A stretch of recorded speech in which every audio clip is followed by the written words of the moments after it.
오늘 우리가 함께 읽은 본문의 말씀은 바울이 예루살렘에서부터 전격 체포되어 로마로 압송되어 가는 장면을 묘사하고 있습니다. 바울은 지중해 세계 곳곳을 누비며 선교를 하였습니다. 그 고난과 생사를 오가는 힘든 역정은 사도행전에 잘 기록되어 있습니다. 그 바울이 예루살렘 모 교회를 방문하여 돕고자 나아갔다가 그만 유대인들에게 체포되어 재판을 받게 되었습니다. 그러나 무고한 바울에 대한 재판은 끝이 날 수 없었습니다. 결국 로마의 시민권을 갖고 있던 바울은 로마의 황제 앞으로 이송되기로 결의되었습니다. 그것은 주님의 뜻이기도 하였습니다. 주께서 친히 나타나셔서 그날 밤에 주께서 바울 곁에 서서 이르시되 담대하라, 내가 예루살렘에서 나의 일을 증언한 것 같이 로마에서도 증언하여야 하리라 라고 말씀하셨습니다. 바울은 이 일을 위하여 내가 쇠사슬에 매인 사신이 된 것은 나로 이 일에 당연히 할 말을 담대히 하게 하려 하심이라 라고 고백하고 있습니다. 그런데 바울을 호송하던 배가 이스라엘 가이사랴에서부터 로마까지 2200km를 항해하러 가던 중에 그만 그리스 크레타 섬 인근에서 큰 풍랑을 만나게 되었습니다. 본래 바울은 태풍의 위험을 예고하며 항해에 위험이 있을 것을 지적하고 있었습니다. 여러분이요, 내가 보니 이번 항해가 화물과 배뿐만 아니라 우리 생명에도 타격과 많은 손실을 끼치리라 바울은 말했습니다. 그러나 백부장은 선장과 선주의 말을 바울의 말보다 더 신뢰하였습니다. 남풍이 순하게 불매 그들이 뜻을 이룬 줄 알고 닻을 감아 그레데 해변을 끼고 항해하더니 사도행전 27장 13절의 말씀입니다.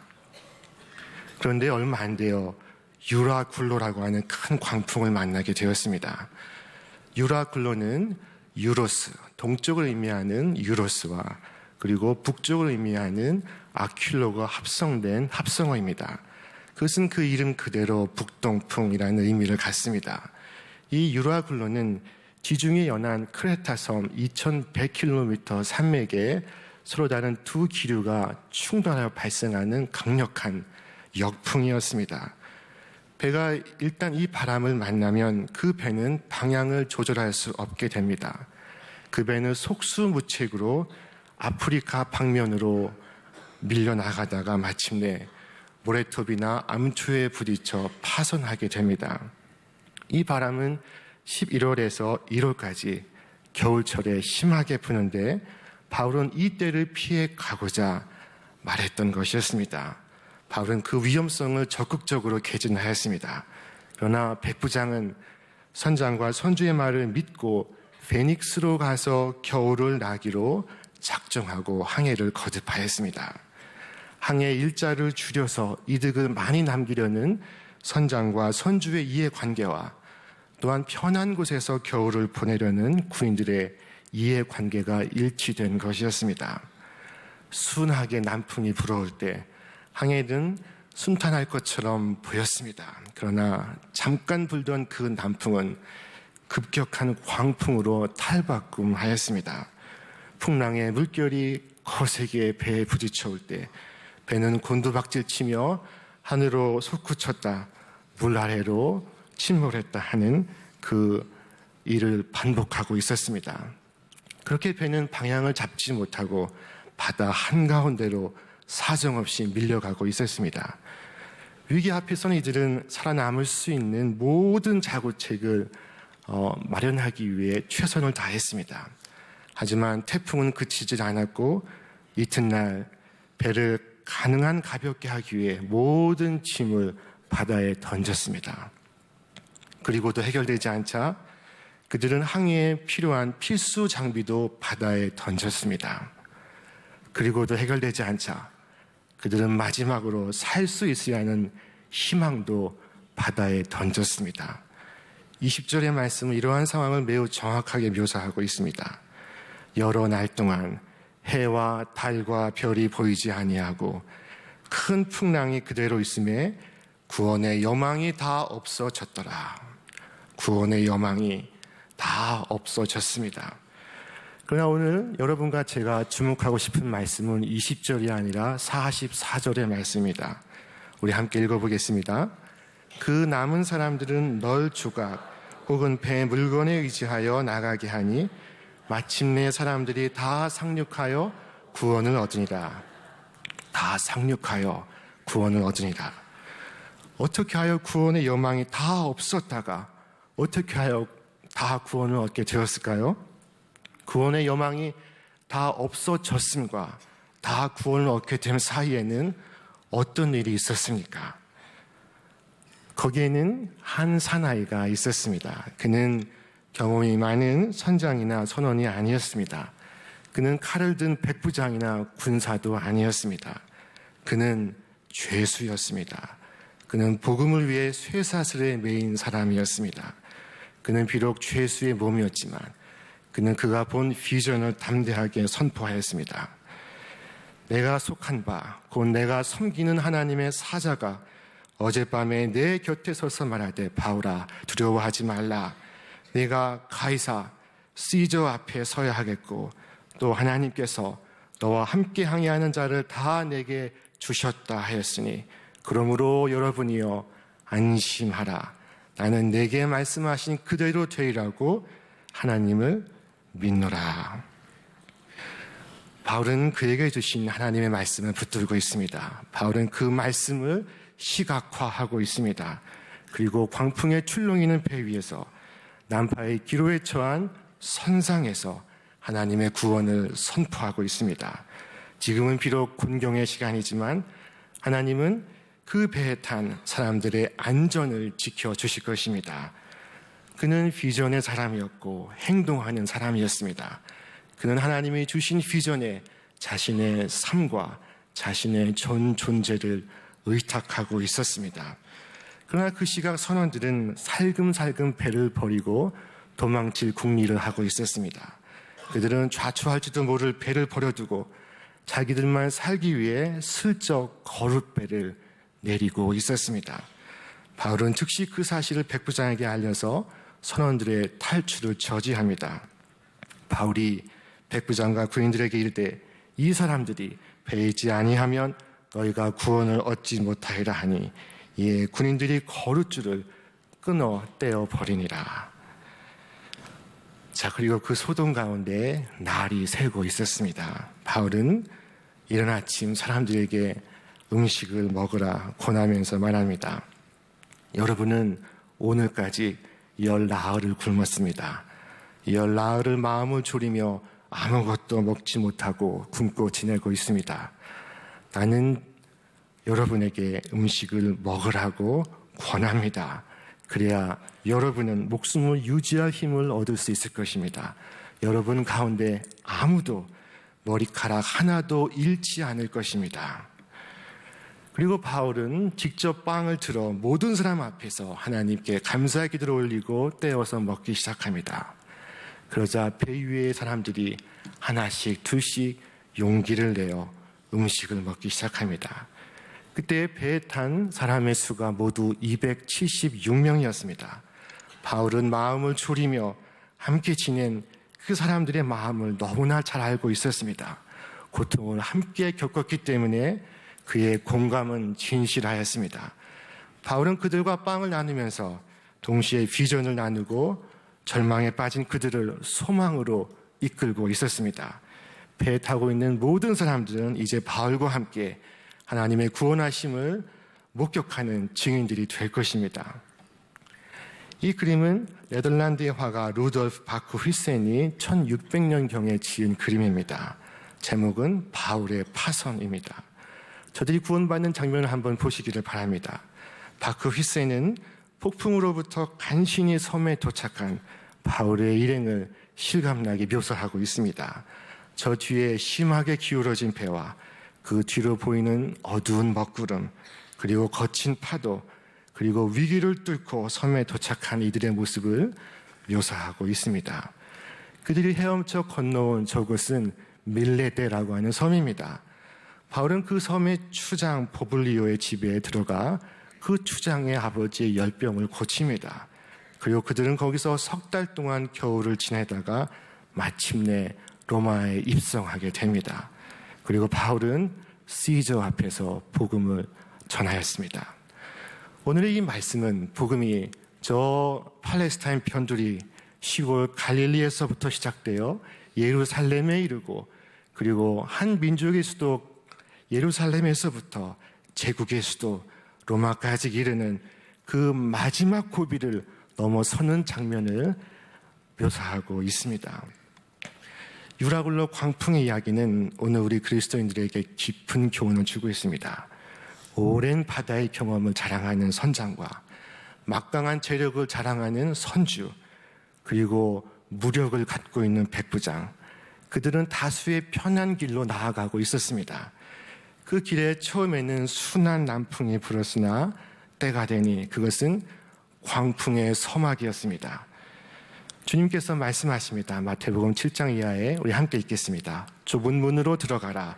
멸망으로 인도하는 문은 크고 그 길이 넓어 그리로 들어가는 자가 많고 생명으로 인도하는 문은 좁고 길이 협착하여 찾는 이가 적음이라. 자, 주님의 길은 좁은 길입니다. 그러나 처음만 좁습니다. 갈수록 넓습니다.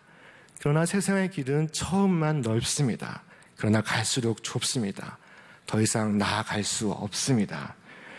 예수 안에 길이 있지만 무 사람들은 그 길로 가려 하지 않습니다. 그 길을 자신의 길이라고 여기지 않습니다. 왜냐하면 그 길은 처음엔 좁고 험한 길이기 때문입니다. 그 길은 십자가의 길입니다. 그래서 사람들이 그 길을 버리고 다른 길로 나아갑니다. 그러나 다른 길로 나아가는 것은 그것은 곧 그 길이 쉽고 편하기 때문입니다. 그러나 우리는 오직 하나님께서 보여주신 길로 나아가야 합니다. 하나님이 곧 우리의 길이요 우리의 가진 수입니다. 예수님께서 자신을 가리켜 내가 곧 길이요 진리요 생명이다 말씀하셨습니다. 바울은 그 길을 따라 걸어갔던 것입니다. 그 길 위에서 바울은 비전을 보고 있었습니다. 그가 바라본 비전은 첫째로 하나님의 보호하심에 대한 비전이었습니다. 바울은 음식 먹기를 권하면서 이르기를 이것이 너희의 구원을 위하는 것이요 너희 중 머리카락 하나도 잃을 자가 없으리라. 예수님은 참새 5이 아사리온 2에 팔리는 것이 아니냐. 그러나 하나님 앞에는 그 하나라도 잊어버리신 바 되지 아니한다. 너희에게는 오히려 머리털까지도 다 세신 바 되었나니 두려워 말라. 너희는 많은 참새보다 귀하니라. 우리는 이 하나님을 믿습니다. 평소에 잘 믿습니다. 그러나 정말 다급할 땐 못 믿습니다. 아니, 안 믿습니다. 하나님을 추월해 낙심하고 하나님을 앞서가 절망합니다. 하나님을 믿는다고는 하지만 혹시 하나님이 실수하실까봐 하나님을 대신해서 내가 내 머리카락을 밤새 세고 있습니다. 하나님을 믿지도 못합니다. 우리가 위기에 봉착했을 때 하나님도 위기에 봉착한 것으로 생각합니다. 예수님과 함께 갈릴리 호수를 항해하던 제자들이 큰 풍랑을 만나자 한바탕 소동을 피웠습니다. 주무시던 예수님을 깨우며 소리를 질렀습니다. 선생님이여, 우리가 다 죽게 되는 것을 돌아보지 아니하시나이까. 그때 예수님께서는 잠에서 깨어 일어나 바다를 향해 잠잠하라, 고요하라 명하시고 제자들에게 이르시되 너희가 어찌 이렇게 무서워하느냐, 너희가 어찌 이렇게 믿음이 없느냐 하셨습니다. 예수님께서 바다를 향해 잠잠하라, 고요하라 하신 그 말씀은 마음속에 큰 풍랑이 일던 제자들을 향해 주신 말씀이기도 하였습니다. 우리가 위기에 있을 때라도 하나님의 구원하심은 멈추지 않습니다. 예수님을 그저 따라다니는 것이 중요한 것이 아니라 예수님을 믿는 것이 중요합니다. 다윗은 일생 국경을 넘나들며 찌르고 죽이는 치열한 전쟁터에서 한평생을 보냈습니다. 외부의 적들과 싸우고 또 신하들에게 쫓기며 심지어 아들에게 배신을 당하기도 했습니다. 얼마나 적들이 많았든지 그가 하나님께 고백하기를 하나님이여 나의 대적이 어찌 그리 많은지요 일어나 나를 치는 자가 많소이다. 그러나 다윗은 그 전쟁의 경랑 속에서도 늘 자신을 푸른 풀밭, 맑은 시내 물가에 있는 양으로 비유하고 있습니다. 여호와는 나의 목자시니 내가 부족함이 없으리로다. 그가 나를 푸른 초장에 누이시며 쉴 만한 물가로 인도하시는도다. 그는 또 말하기를 나의 영혼이 잠잠히 하나님만 바라며 나의 구원이 그에게서 나오는도다. 나의 영혼아 잠잠히 하나님만 바라라. 이 세상을 살아가느라면 우리 인생에 수많은 유라굴로를 만나게 됩니다. 우리의 가정과 우리의 직장과 우리의 사회와 우리의 국가에 유라굴로의 광풍이 밀어닥칩니다. 예수 믿는다고 삶이 쉬워지는 것은 아닙니다. 삶의 환경은 비슷합니다. 그러나 힘든 일 당할 때 펄펄 뛰지 마시고 가만히 믿으시기를 바랍니다. 잠잠히 버티시기를 바랍니다. 이 고난이 어떻게 내게 유익이 될까 기다리시기를 바랍니다. 주님이 우리와 함께 하십니다. 바울은 비전을 보았습니다. 그것은 하나님의 보호하심에 대한 비전이었습니다. 동시에 그것은 자신의 사명에 대한 비전이기도 하였습니다. 바울아 두려워하지 말라. 네가 가이사 앞에 서야 하겠고 또 하나님께서 너와 함께 항해하는 자를 다 네게 주셨다 하였으니 그러므로 여러분이여 안심하라. 나는 네게 말씀하신 그대로 되리라고 하나님을 믿노라. 자, 하나님께서 너와 함께 항해하는 자를 다 네게 주셨다 하신 그 말씀의 의미가 무엇입니까? 그것은 하나님께서 너와 함께하는 이들의 운명을 네 손에 맡겼다라고 하신 말씀입니다. 배의 운명은 백부장에게도 선주나 선장에게도 군인들에게도 달린 것이 아니었습니다. 배의 운명이 바울에게 달려있다고 말씀하시는 것이었습니다. 영화 배너 속에는 배너가 로마군 배의 밑창에서 노를 젓는 장면을 보여주고 있습니다. 그런데 그 배가 격침되고 맙니다. 그런 중에도 배너는 아리우스 제독을 구조하여 널빤지에 태우고 표류를 합니다. 제독 아리우스는 자신의 처지를 비난해서 여러 차례 스스로 목숨을 끊고자 하였습니다. 그러나 배너는 그것을 막습니다. 그러다가 그 둘이 로마군 배에 의해 구조가 됩니다. 아리우스는 배에 오르자마자 전쟁이 어떻게 되었는가를 묻습니다. 그러자 로마군이 이겼다는 응답을 받습니다. 그러자 아리우스가 한 첫 번째 행동은 물을 떠서 베노에게 먼저 주며 너를 구원하고자 네가 믿는 하나님이 오늘 로마를 구원하였다라고 말합니다. 여러분, 동시대를 살고 있는 이들의 운명이 그리스도인들에게 달려 있습니다. 한 시대의 운명이 그 시대의 그리스도인에게 달려 있습니다. 우리에게 우리 사회의 운명이 달려 있습니다. 믿든 믿지 않든 주님께서 역사의 주인이신 한 그렇습니다. 사도 바울로 인해 배에 탔던 276명의 생명은 하나도 다치지 않고 다 구원을 받을 수 있었습니다. 우리도 망망대해 같은 이 세상에 살면서 사도 바울과 같이 사명을 잘 감당할 수 있어야 합니다. 전후 좌우 사방을 둘러보아도 구원의 여망은 보이지 않는 이 절망적인 상황 속에서 그리스도인은 비전을 보는 사람들입니다. 바울의 선상의 선언은 좌절과 절망의 파고에 휩쓸려 어려움을 겪는 파도 위에 그가 내린 외친 희망의 선언이었습니다. 그리스도인의 사명은 희망을 선포하는 것입니다.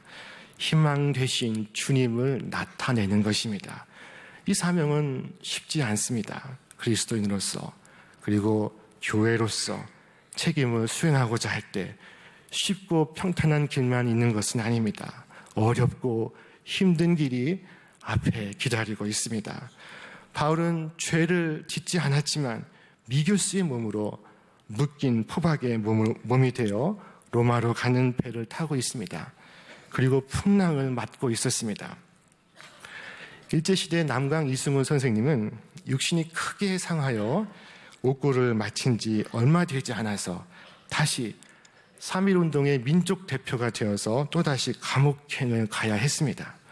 그가 한 말은 내가 안방에서 편히 죽을 줄 알았더니 이제야 죽을 자리를 얻었구나 한 것이었습니다. 그 당시 백성을 위해 주저하던 기독교 목사들에게 그가 한 말은 나라 없는 놈이 어떻게 천당에 가? 이 백성이 모두 지옥에 있는데 당신들은 천당에서 내려다보면서 앉아있을 수가 있는가? 라고 일갈했습니다. 지금 우리가 살고 있는 세상은 유라굴로 광풍을 만난 배와 다를 바 없습니다. 마치 유라굴로 광풍에 휩싸인 선박처럼 오늘 우리 대한민국호가 위기에 처해 있습니다. 대한민국이 표류하고 있습니다. 지중해를 표류하던 그 배에는 바울이라는 한 사나이가 있었습니다. 그의 믿음과 그의 지혜와 그의 용기가 사람들을 구했습니다. 지금 우리 기독교인들에게 요구되는 것이 바로 그와 같습니다. 하나님의 비전을 마음에 간직한 사람은 세상에 절망이 먹구름처럼 덮여있다 할지라도 낙심하지 않습니다. 찬송가 373장을 작사한 영국의 톱 레이디 목사님은 큰 물결 일어나 나 쉬지 못하나 이 풍랑 인연하여서 더 빨리 갑니다 라고 노래했습니다. 오늘 여러 가지 역경과 고난과 어려움 속에서 살아갈 희망조차 잃어버린 사람들이 참 많습니다. 바울은 파손의 위협에 시달리던 그들에게 구원의 소망을 불어넣었습니다.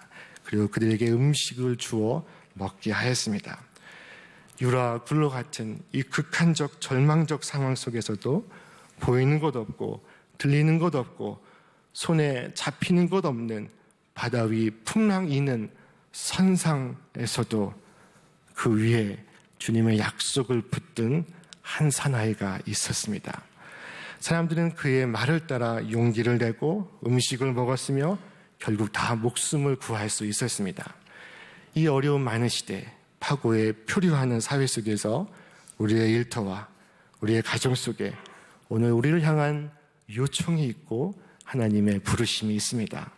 거친 풍랑에도 하나님은 당신의 뜻을, 당신의 비전의 사람들을 통해서 반드시 성취하실 것입니다. 그러므로 오늘 우리는 어떤 상황에 처한다 할지라도 바울처럼 주님의 약속을 믿고 비전을 품고 기도하며 주의 일에 더욱 힘쓰는 자 되시기를 주님의 이름으로 축원합니다.